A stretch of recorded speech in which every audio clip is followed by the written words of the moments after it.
Okay, sir. So, second working set na tayo, sir. Virgilio. Prepare na natin yung bench. Gagamitin natin. So, working your triceps. 12 repetitions, 4 sets. Body weight lang din.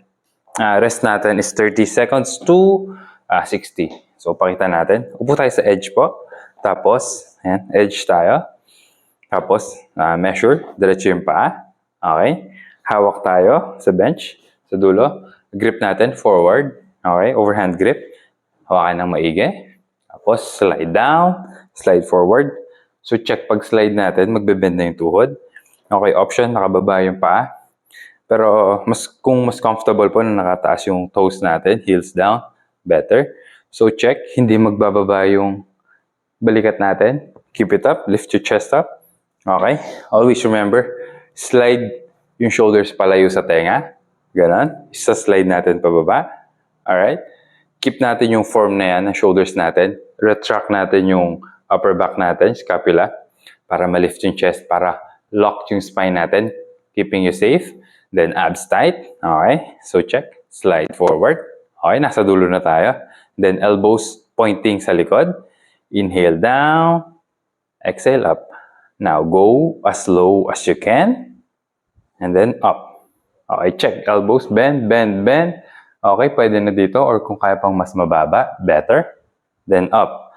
Now, check natin yung butt, sir. Hindi lalayo sa bench. Inhale. Exhale up. So, hindi tayo magka-curl na ganun, alright? Hindi rin lalayo na ganun, sir. Keep it close, okay? So, isolating your triceps. Alright? So, as you go down, pagbaba po, so makikita natin na tataas yung elbow, magle-level siya. Tapos, working your shoulders. And then, pag-press natin, triceps. So, pag-press natin, medyo squeeze in natin ng konti. Squeeze in natin na gano'n. Pag-press, para ma-isolate yung triceps. Tapos, pagpababa po, keep your elbows pointing sa likod. Okay? Again, so 12 repetitions. Inhale, exhale, slow, slow, slow. Quick, slow, slow, slow. Quick, alright. Elbows sa likod, and then squeeze ng konti. Pag squeeze, mas mararamdaman mo yung triceps pa na nagko-contract. Okay, so again, 12 repetitions and 4 sets. Yun po, so working your triceps.